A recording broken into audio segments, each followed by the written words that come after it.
오늘 우리에게 주시는 하나님의 말씀은 요한복음 8장 1절에서 11절까지의 말씀입니다. 한 절씩 교대로 읽겠습니다. 예수는 감람산으로 가시니라. 아침에 다시 성전으로 들어오시니 백성이 다 나아오는지라 앉으사 그들을 가르치시더니 서기관들과 바리새인들이 음행 중에 잡힌 여자를 끌고 와서 가운데 세우고 예수께 말하되 선생이여 이 여자가 간음하다가 현장에서 잡혔나이다. 모세는 율법에 이러한 여자를 돌로 치라 명하였거니와 선생은 어떻게 말하겠나이까? 그들이 이렇게 말함은 고발할 조건을 얻고자 하여 예수를 시험함이러라. 예수께서 몸을 굽히사 손가락으로 땅에 쓰시니 그들이 묻기를 마지 아니하는지라. 이에 일어나 이르시되 너희 중에 죄 없는 자가 먼저 돌로 치라 하시고 다시 몸을 굽혀 손가락으로 땅에 쓰시니 그들이 이 말씀을 듣고 양심의 가책을 느껴 어른으로 시작하여 젊은이까지 하나씩 나가고 오직 예수와 그 가운데 섰는 여자만 남았더라. 예수께서 일어나사 여자 외에 아무도 없는 것을 보시고 이르시되 여자여 너를 고발하던 그들이 어디 있느냐? 너를 정죄한 자가 없느냐? 대답하되 주여 없나이다. 예수께서 이르시되 나도 너를 정죄하지 아니하노니 가서 다시는 죄를 범하지 말라 하시니라. 아멘. 우리는 계속해서 이스라엘 백성의 타락한 상태를 보았습니다. 유대인들은 주님의 신분에 대해서 무지했고 참된 기쁨은 없이 성전을 더럽히고 있었습니다. 사마리아인과 같은 이웃에게는 차갑게 배척하는 선민 사상을 또한 가지고 있었죠. 베데스다에 모인 병자들의 모습에서 우리는 또한 그들의 비참한 모습도 보았습니다. 주님을 따르는 수많은 무리 가운데 육적인 배고픔은 있었지만 영적인 생명에 대한 그 배고픔은 보이지 않는 것도 우리는 확인했습니다. 특별히 지난 어제 7장에서는 유대 지도자들이 예수님을 죽이기 위해 아랫사람들을 보냈던 비열한 행동도 우리는 보았습니다. 오늘 본문 함께 1절, 2절을 읽겠습니다. 예수는 감람산으로 가시니라. 아침에 다시 성전으로 들어오시니 백성이 다 나아오는지라 앉으사 그들을 가르치시더니 1절은 7장의 마지막 구절과 대조를 이루고 있습니다. 예수님을 붙잡으려다가 실패했던 사람들은 각각 집으로 돌아갔습니다. 진리에 무지하고 불의한 자들은 소유한 집이 있었어요.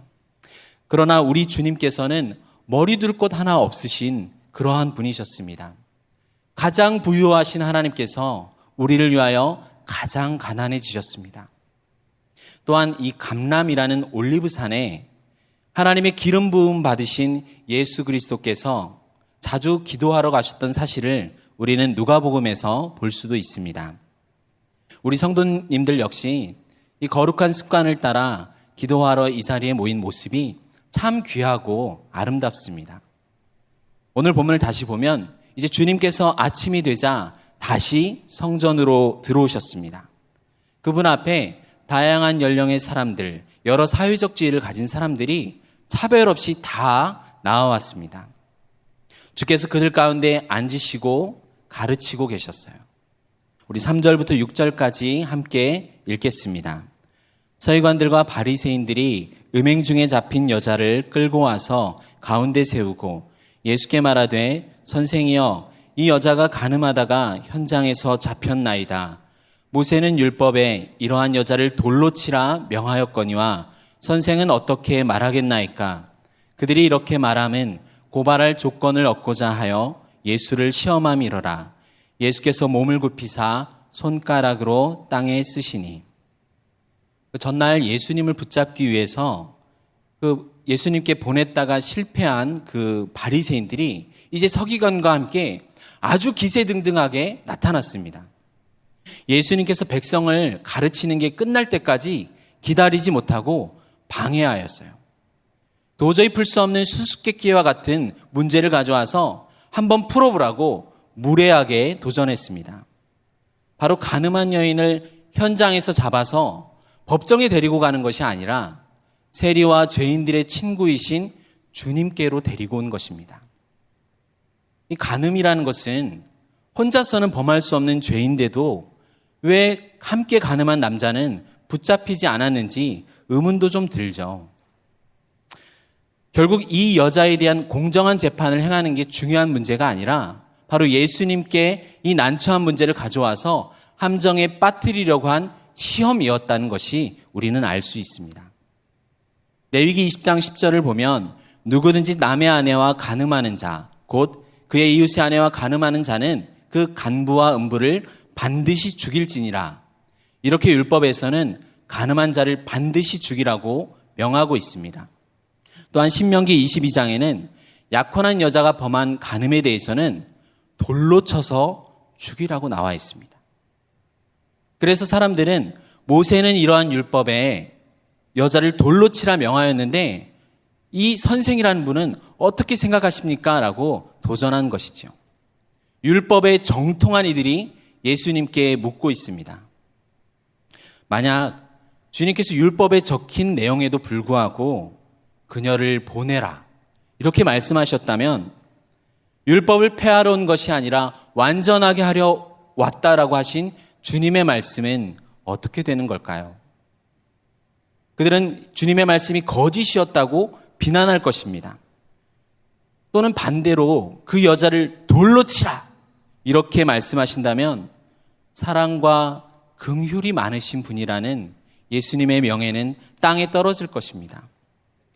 하나님이 그 아들을 세상에 보내신 것은 세상을 심판하려 하심이 아니요 그로 말미암아 세상이 구원을 받게 하려 하심이라고 하신 이 말씀은 또한 어떻게 될까요? 그래서 여기에 딜레마가 있습니다. 하나님이 거룩한 율법을 존중한다면 백성들의 사랑과 신뢰는 잃을 것입니다. 당시 로마 총독 이외에는 어느 누구도 사형을 선고하거나 집행할 권한이 없었어요. 로마 정부에게 범죄자가 되었을 것입니다. 또한 용서하라고 결정을 내리면 율법은 깨트려도 된다고 그렇게 가르쳤고 불의를 눈감아주고 간음을 조장했다는 소문도 날 것입니다. 이것이 율법학자인 서기관과 바리새인들이 가져온 함정입니다.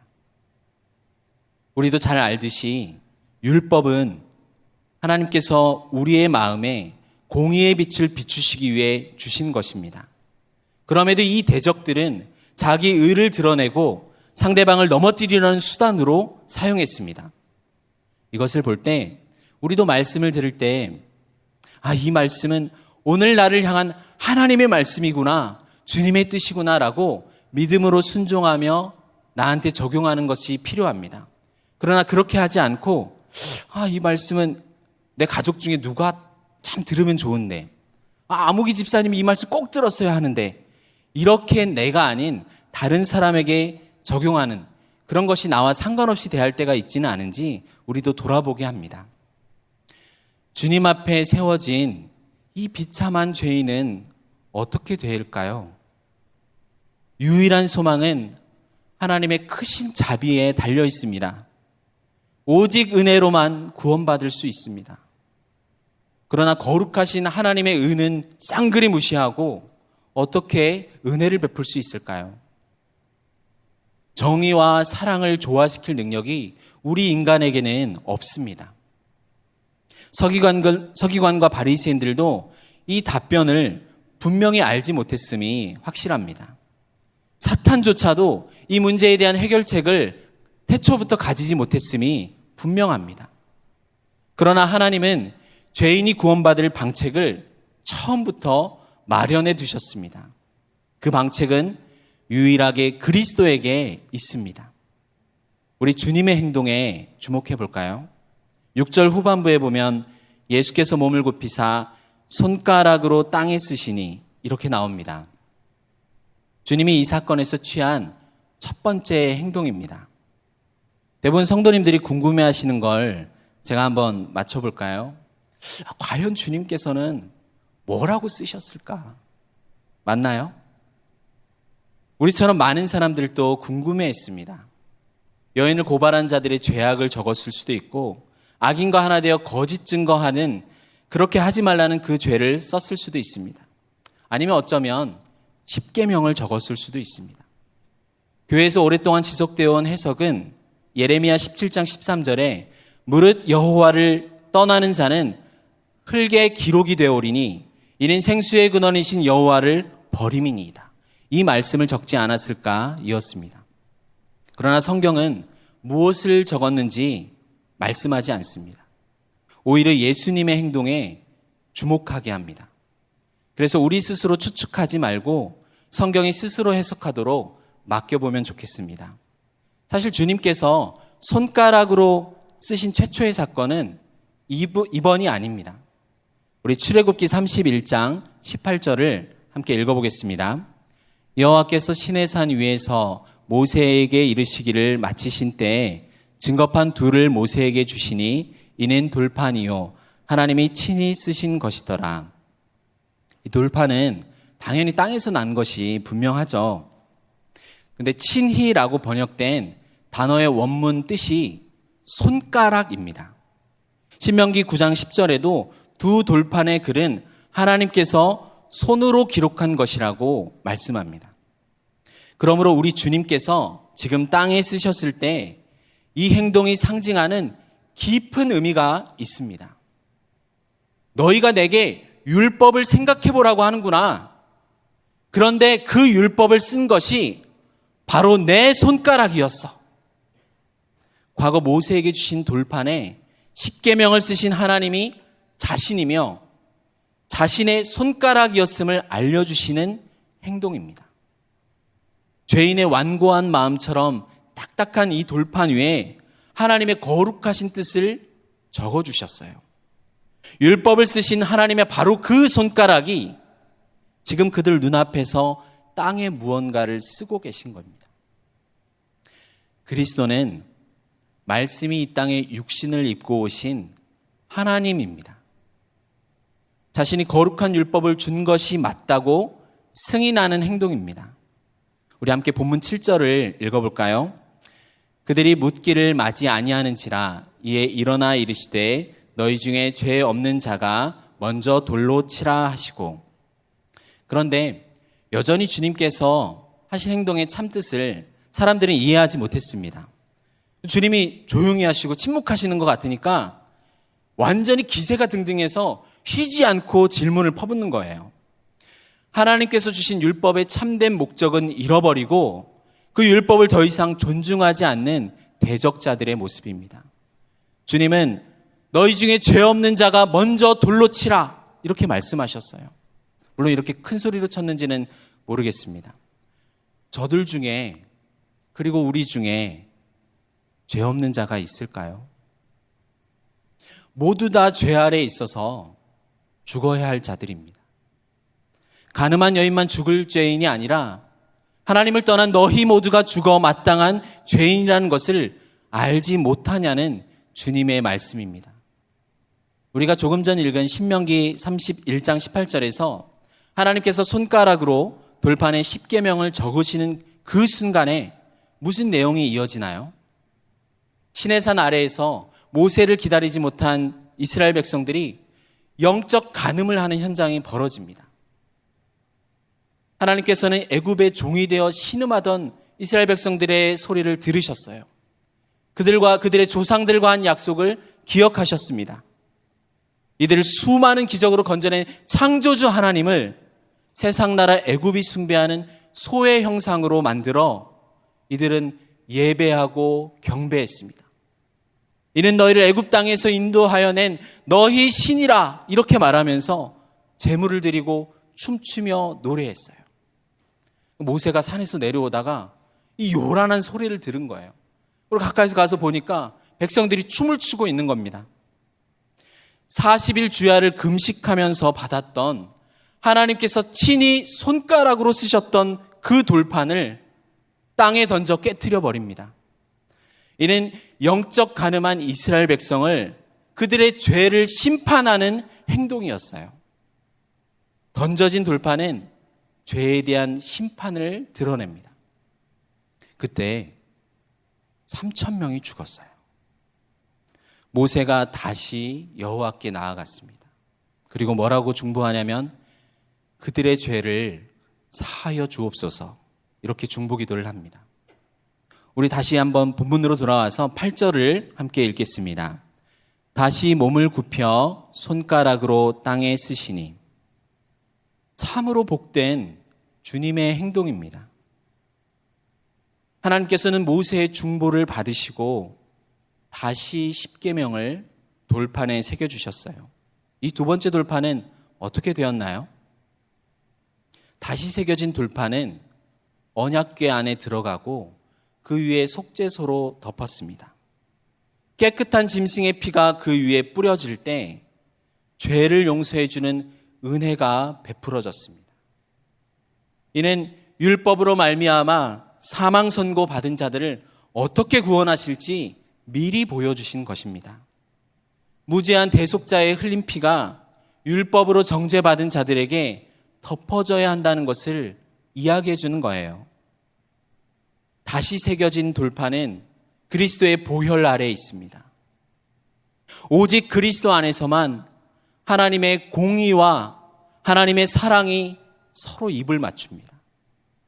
이스라엘 백성의 이 광야 40년을 압축하는 시내산 40일에 주어진 하나님의 말씀은 어두운 죄를 드러내는 공의의 빛을 비추셨어요. 그리고 모세의 중보를 통한 구원의 빛을 또한 비추어 주셨습니다. 하나님의 영광을 모세가 이제 바라보고 다시 산에서 내려왔을 때 모세의 얼굴에서 광채가 났었잖아요.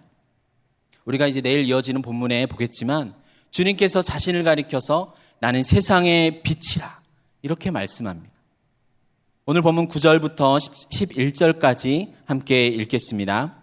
그들이 이 말씀을 듣고 양심의 가책을 느껴 어른으로 시작하여 젊은이까지 하나씩 하나씩 나가고 오직 예수와 그 가운데 섰는 여자만 남았더라. 예수께서 일어나사 여자 외에 아무도 없는 것을 보시고 이르시되 여자여 너를 고발하던 그들이 어디 있느냐? 너를 정죄한 자가 없느냐? 대답하되 주여 없나이다. 예수께서 이르시되 나도 너를 정죄하지 아니하노니 가서 다시는 죄를 범하지 말라 하시니라. 죄인들은 벌을 받아야 합니다. 그러나 죄인들이 죄인을 벌해서는 안 됩니다. 율법은 지켜져야 하지만 율법을 어기는 자들이 율법을 지킬 수는 없습니다. 너희 가운데 죄 없는 자가 먼저 돌로 치라. 창에 찔리듯 정의의 목소리에 찔린 사람들은 자신을 돌아보니 죄가 있음을 발견합니다. 그래서 하나씩 하나씩 떠나갔습니다. 이제 가엾은 여자와 가엾이 여기시는 분 둘만 남았습니다. 사람의 마음을 살피시는 주님께서 물었어요. 여자여, 너를 고발하던 그들이 어디 있느냐? 너를 정죄한 자가 없느냐? 이 질문에 여자는 제가 뭘 했다는 거죠? 저는 사실 아무 죄가 없습니다. 이렇게 답하지 않았어요. 주여, 아무도 없습니다. 이 말로 여자는 스스로 죄를 고백했습니다. 저는 죄 있음을 알고 주님께서는 자비로우신 분임을 안다는 것이죠. 그러자 나도 너를 정죄하지 아니하노니 가서 다시 죄를 범하지 말라 말씀하셨죠. 우리가 얼마나 많은 죄를 짓든 내가 구원해 줄 테니까 안심해도 돼. 가서 네 마음대로 살아라. 이렇게 말씀하시지 않았습니다. 사람들은 나의 행동과 마음을 당장 오늘 이 순간 고치기보다 심판의 때가 미루어진 것을 더 좋아합니다. 우리가 어제 나쁜 사람이었다면 오늘 선한 일을 행하는 사람이 되어야 합니다. 어제 우리가 죄를 지었다면 회개하고 오늘은 다른 모습을 보여야 합니다. 하나님께서는 회개하는 자에게 용서를 약속해 주셨습니다. 모세보다 크신 주님께서 십자가 위에서 하신 첫 말씀을 우리 기억해 볼까요? 아버지, 저들을 사하여 주옵소서. 자기들이 아는 것을 알지 못함이니이다. 이 주님의 중보는 우리에게 위대한 모범이 됩니다. 그래서 우리의 모든 기도에 우리 역시 절대로 모든 소망을 잃어서는 안 됩니다.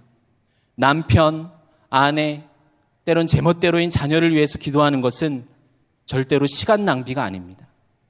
이 대적들을 위한 주님의 기도는 놀랍고도 분명한 응답을 받았습니다. 이스라엘이 출애굽하고 50일이 되는 오순절에 그들은 하나님의 손가락으로 쓴 십계명을 받았어요. 안타깝게도 그날 3,000명이 죽었습니다. 그러나 6월절의 어린 양이신 그리스도께서 우리를 위하여 죽으신 후 50일이 지난 오순절에 성령이 오시자 3,000명이 회개하고 살아났습니다. 그때 베드로가 형제들아 너희가 알지 못하여 그리하였으며 너희 관원들도 그리하였노라 이렇게 말했죠. 아버지 저들을 사하여 주옵소서.